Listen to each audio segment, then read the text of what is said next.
Assalamualaikum warahmatullahi wabarakatuh. Saya Syekh Habudin. Terima kasih banyak kerana anda berada di channel YouTube saya dan terima kasih banyak jika anda telah tekan butang subscribe. Kalau belum tekan butang berkenaan, tekan butang itu sekarang. Jika ada video-video yang bermanfaat, insya-Allah akan ada di feed YouTube anda. Hari ini adalah hari yang ke-19 daripada 69 hari proses untuk membina rumah saya yang telah dijanjikan. Bukan membina sebenarnya, tetapi dia adalah proses untuk menyiapkan. Setelah kita kelewatan 15 bulan. Maksud 15 bulan berapa lama? Setahun lebih kita telah menunggu rumah itu disiapkan tetapi tidak disiap-siapkan. Maka pada 4 Oktober tahun 2020 baru-baru ini telah dibuat satu perjanjian akhir bersama dengan kontraktor kita Khaizas Bina Enterprise untuk menyiapkan rumah berkenaan dalam tempoh 69 hari bermula 5 Oktober sehingga akan berakhir pada 12 hari bulan 12 tahun 2022.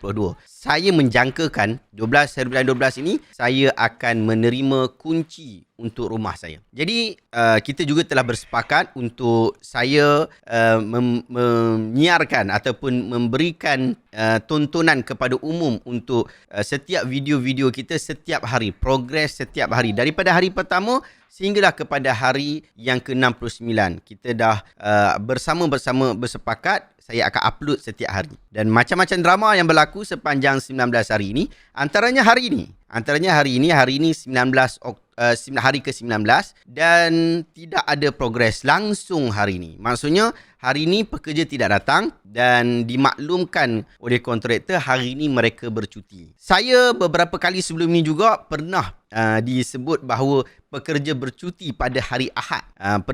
Beberapa hari yang sebelum ni, hari ke-5 atau hari ke-6 macam tu, telah berlaku hari pekerja tak datang. Dan bukan pekerja datang, pekerja tak buat kerja. Sebabnya katanya hari tu mereka cuti. Tetapi bila disemak-semak, rupanya ada isu yang tak best. Anda boleh rujuk video-video sebelum ni. Cuma hari ni, pekerja tak datang. Tetapi saya tak bising sangat. Sebab apa saya tak bising? Sebab pekerja yang berada di site, ada yang saya nampak sungguh-sungguh, walaupun dijanjikan 4 hingga 7 orang, tetapi yang betul-betul ada di site sebenarnya ada 2 orang saja. Dan 2 pekerja berkenaan saya nampak dia begitu komitmen memberikan kerja yang cukup bagus, yang tepat seperti mana yang dikehendaki oleh kontraktor. Demikian juga bila dia buat tu memang cantik apa sebagainya. Maka kalau hari ni hari Ahad dia nak bercuti, saya pun rasa tak ada masalah kot. Dia nak rehat sekejap, esok dia orang akan mula buat kerja balik. Dan kontraktor dah maklum bahawa hari esok mereka akan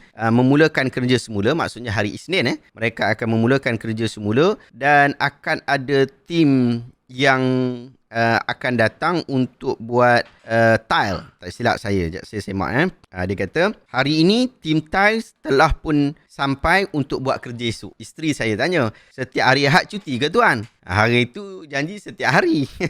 Tapi kontraktor kata taklah juga puan, tak juga. Maksudnya mungkin cuti, mungkin tak cuti lah kan. Tapi dia kata insya-Allah hari ini, maksudnya hari Ahad, tim telah sampai untuk buat kerja esok. Tim tile telah sampai untuk buat kerja esok. Kita boleh expect pada hari esok, hari ke-20 akan ada tim yang akan buat tiles. Kita akan tengok macam mana apa yang berlaku. Yang tu kita serahkan kepada takdir.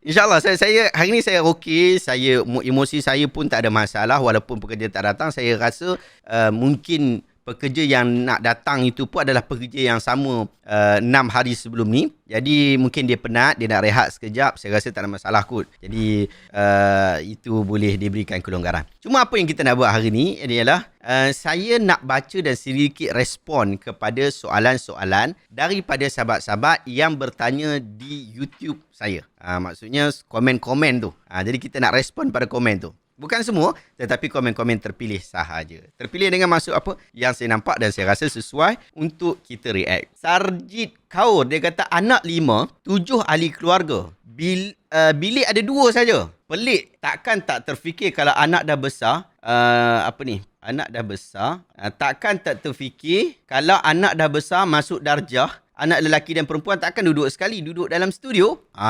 Itu soalan ataupun komen daripada sahabat kita Sarjit Kaur. Begini sahabat-sahabat, anak saya memang 5 orang. Sekarang, waktu rumah ini dibina pada Ogos tahun 2021. Waktu tu anak saya 4 dan semua lelaki. Tak ada seorang pun perempuan. Jadi pada waktu tu kita kata okey baiklah, untuk lelaki ni kita letak satu bilik. Jadi memang bilik sebiji tu memang saya dah plan untuk masukkan 4 orang anak lelaki saya. Kemudian kita juga bincang dengan isteri. Saya bincang dengan isteri saya juga. Kita tak ada anak perempuan, tapi kalau ada anak perempuan nanti macam mana?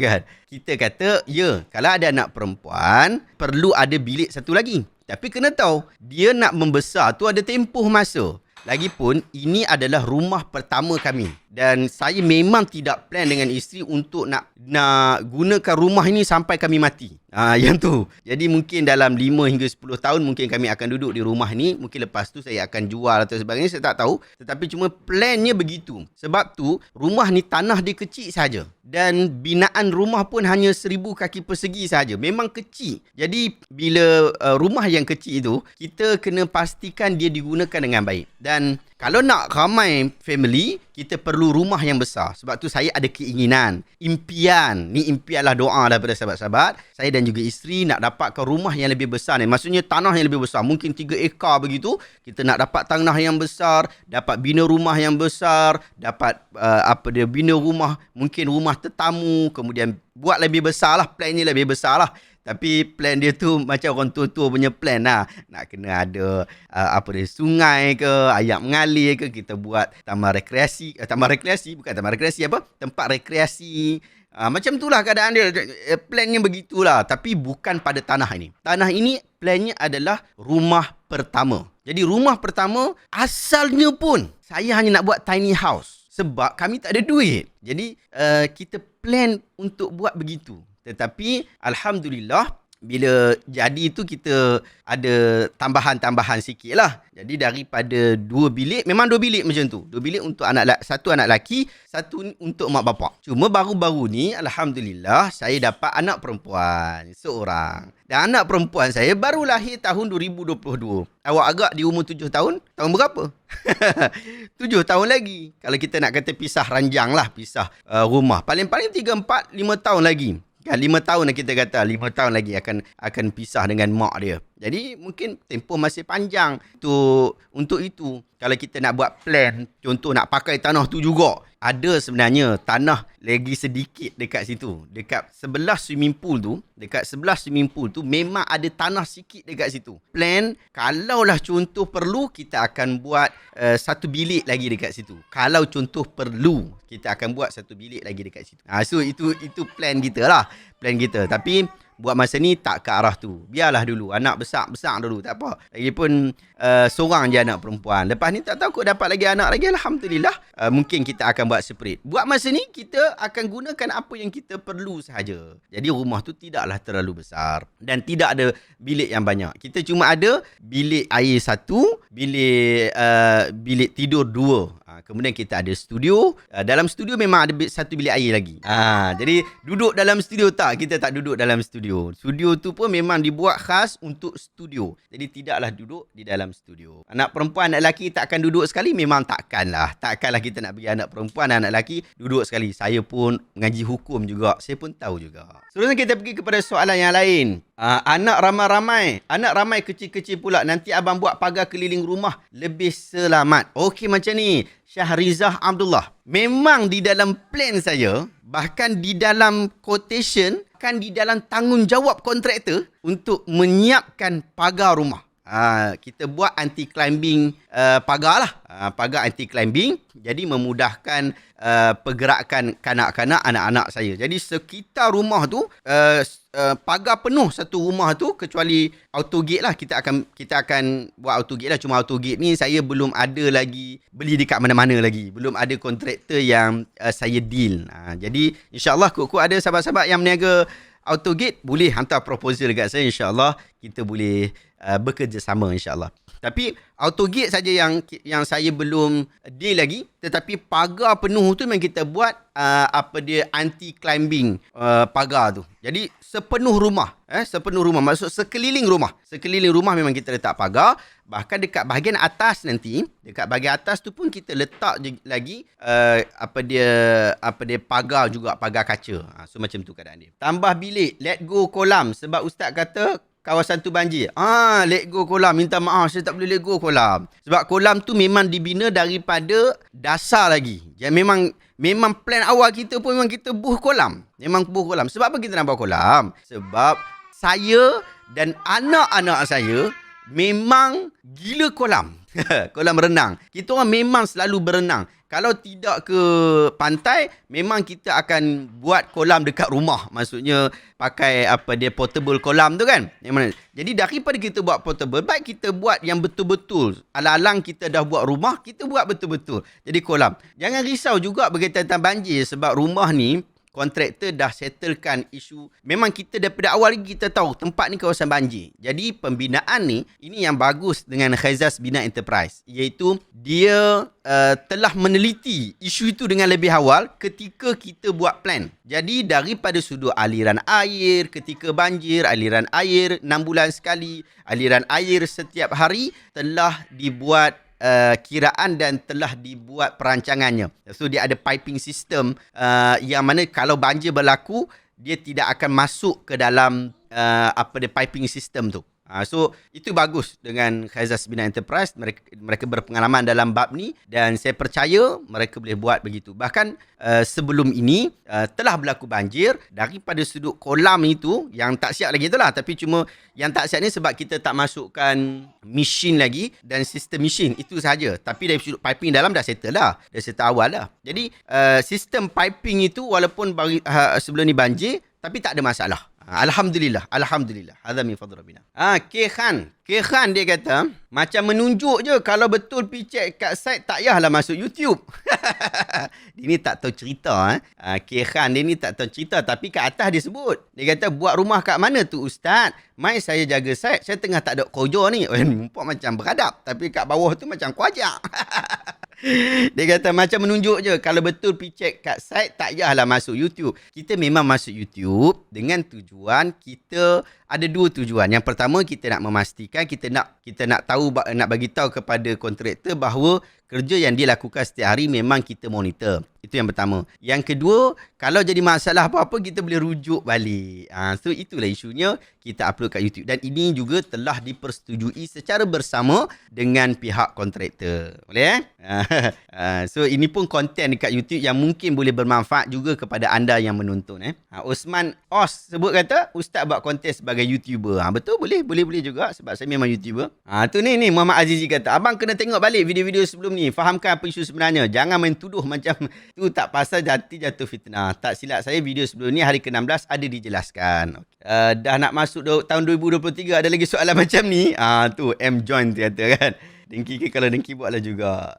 Umi Syah, Alhamdulillah semoga dipermudahkan segala urusan. Terima kasih banyak sahabat-sahabat yang sentiasa mendoakan Allah Ta'ala mudahkan urusan pembinaan rumah saya. Saya sangat-sangat bersyukur di atas doa-doa anda. Terima kasih banyak sahabat-sahabat. Panglima Hitam dia kata, kalau semua ustaz nak kena datang tengok, baik ustaz buat sendiri je rumah ni. Toke goyang kaki tunggu siap duit masuk. Senang banyak dia. Patut dia yang datang hari-hari tengok saya. Okey. Saya maklumkan jugalah. Kontraktor memang datang setiap hari. Dia datang pagi, dia datang petang. Kemudian dia pastikan orang tu bekerja dan setiap waktu tu pun memang ada mandop lah, kita kata ada seorang yang dipertanggungjawabkan. Jadi kerja tu berjalan. Saya tak kisah pun sebenarnya. Saya tak kisah pun. Saya nak kena datang setiap hari ke, tak datang setiap hari pun saya tak kisah. Yang penting yang saya kisah adalah rumah siap ke tak siap, awak buat kerja ke tak buat kerja. Kalau awak tak buat kerja, yang tu yang saya marah. Kalau kerja jalan, perjanjian kita jalan elok, rumah insya-Allah akan dapat diselesaikan pada waktunya, insya-Allah. Tiang bawah tangga yang last minute plan tu suruh tutup buat store bawah tangga. Memang kita ada plan bukan store tetapi kita nak buat laci. Dia bukan store. Dekat dalam studio Yang ni dekat kawasan dalam studio Dia kita nak buat laci dekat situ. Kita nak buat drawer Kita nak buat drawer kat situ lah. Tapi itu plannya lah. Plannya macam tu tapi mungkin tak buat dalam masa terdekat lah. Saya sebenarnya saya nak jemput ataupun saya nak hire seorang interior designer sebenarnya. Sekarang ni tengah duk cari-cari lagi, ikut-ikut ada daripada kalangan anda, daripada kalangan interior designer yang mungkin kita boleh bekerjasama di dalam bab ni. InsyaAllah kita boleh bincang banyak. Nak buat drawer ke, nak buat apa ke kat situ. Saya rasa interior designer lebih pandai daripada saya. Saya ada idea, tetapi mungkin idea saya tu tak berapa tepat. Jadi kalau ada interior designer, mungkin dia lebih baik. So saya rasa mungkin yang ni kita beri serah kepada interior designer. Tu EZR Electrical. Mungkin abang kita ni buat elektrik, saya tak tahu. Dia kata wiring electrical macam belum buat lagi. Ambil masa juga tu, kena hack lagi dinding untuk tanam pipe PVC untuk kabel elektrik. Okey, EZR Electrical, kalau saya memang tak masuk wire lagi. Wire memang tak masuk lagi. Tetapi untuk pipe elektrik memang dah masuk. Pipe elektrik dah masuk, pipe satu lagi pipe pipe air dah masuk. Jadi memang kita buat sekali jalan. Dan nanti bahagian elektrik datang, dia orang akan masukkan wire dalam tu saja. Jadi dia tak susah lah. Fazri Said, dia kata, Fazri Said, studio yang best tu. Soundproof ustaz mesti padu, kualiti 100%. Anak nangis pun tak dengar dah. Kena letak mic kat dinding luar. Itulah, kita berharap dia soundproof dia okey. Jadi memang saya dah deal dengan kontraktor. Dia kata dia ada pengalaman buat studio juga. Buat hall. Jadi insyaAllah lah, moga-moga jadilah seperti mana yang diharapkan. Ni Zuzumi, kena sabar sikit ustaz. Biasanya kadang-kadang cuaca pun menyebabkan projek tak jalan. Harapnya projek berjalan lancar. Betul.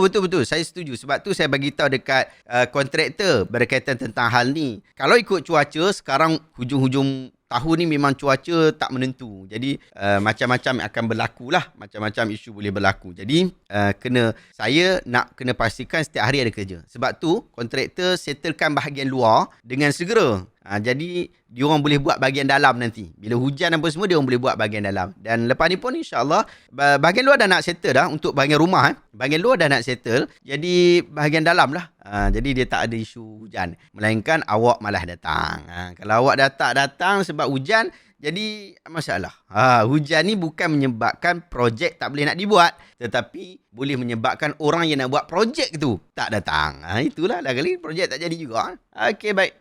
Ismail, dia kata, Ustaz, saya cadangkan Ustaz titik beratkan juga mengenai ventilation dan flow air. Bila kita cuci lantai rumah, biar air mengalir tertumpu ke satu arah tertentu agar air tidak bertakung merata-rata. Benar begitu. Dan perkara ini juga telah dibincang bersama dengan kontraktor pada peringkat awal. Dan Alhamdulillah pembinaan kita memang melihat isu air tu. Sebab kontraktor pun tahu bahawa air ni jahat. Daripada sudut rumah, air memang jahat. Jadi kita tak mahu air masuk di dalam rumah. Tak kiralah bahagian atas, bahagian dalam ataupun di bahagian belakang. Jadi apabila buat tu memang telah dipastikan air itu mengalir kepada lubang-lubangnya. Contoh dekat bahagian atap rumah. Bukan atap rumah, dekat bahagian rooftop. Dekat bahagian rooftop kita tu memang ada 3 tempat air akan pergi. Kalau air hujan je, dia akan pergi ke situ. Dan Alhamdulillah buat masa ni hujan lebat dah beberapa kali dan saya sudah tengok air memang tak masuk. Air memang tak bertakung. Dia memang masuk terus ke tempat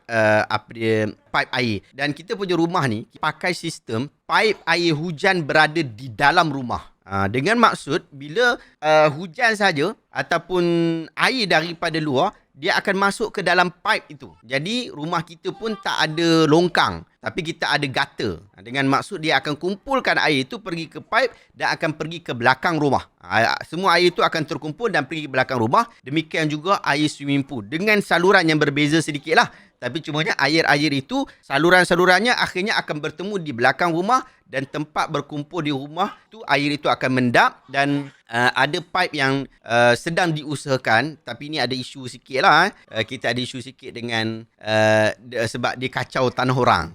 Kita nak hubungkan pipe tu ke ke bahagian ke bahagian parit yang ada berdekatan. Tapi ini bukan air kotor Ini bukan air kotor. Ini adalah air hujan dan juga air swimming pool. Dia bukan air kotor. Yang tu kita akan masukkan pergi ke parit yang ada berdekatan dekat situ. Cuma saya sedang berurusan juga dengan tuan tanah di tanah yang lain. Cuma susah sikitlah rumah tempat baru ni, kawasan baru ni, tak semua orang duduk di situ. Jadi jiran-jiran saya ni masih belum ada.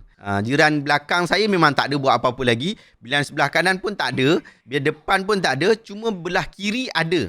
Belah kiri ada, tapi dia tak duduk di situ. Rumah dah siap tapi tak duduk di situ. Jadi agak sukar je. Jadi bila saya nak bersembang dengan mereka, nak minta tolong sebagainya, nak masukkan, bukan apa, nak masukkan pipe yang kita dah plan tu, masuk dekat bahagian tanah dia orang, masuk bahagian dalam tu. Mungkin dekat bahagian tengah-tengah dan sebagainya. Apalah, kita boleh bincang kemudian kan. Sebab kena lalu. Saya pun ada cadangan. Kalau dapat beli tanah bahagian belakang tu, baguslah, saya boleh pakai terus. Cumanya tuan tanah itu pun saya tak tahu siapa.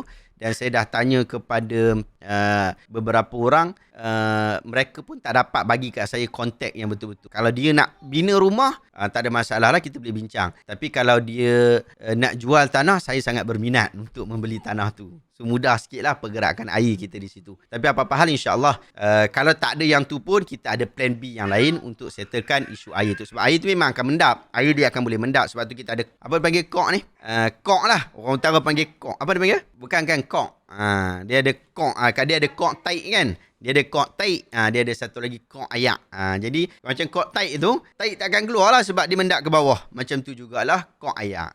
Kok ayak. Dia macam tu, dia akan mendak ke bawah. Tapi adalah sistem dia yang kita cuba untuk nak pastikan air ini tidak berada di dalam rumah dan tidak mengganggu di bahagian jiran. Ada orang kata tu air tu jatuh dekat bahagian jiran ni kan, air hujan tu jatuh bahagian jiran. Sekarang memang begitulah sebab kita tak pasang lagi gata tu. Tapi gata tu akan dipasang nanti. Memang dalam perjanjian kita pun memang ada gata tu. Wallahu ta'ala a'lamu bisawab. Okey, baik sahabat-sahabat, banyak juga komen-komen yang ada di sini dan insya-Allah kita boleh respon lagi nanti. Moga-moga ada manfaat. Okey, baik, terima kasih banyak. Jumpa lagi pada hari esok, hari ke-20. Berdebar-debar saya nak tahu adakah esok adakan dipasang tiles ataupun tidak. Nak tengok apa yang berlaku, tengok pada hari esok. Terima kasih banyak sahabat. Assalamualaikum warahmatullahi wabarakatuh.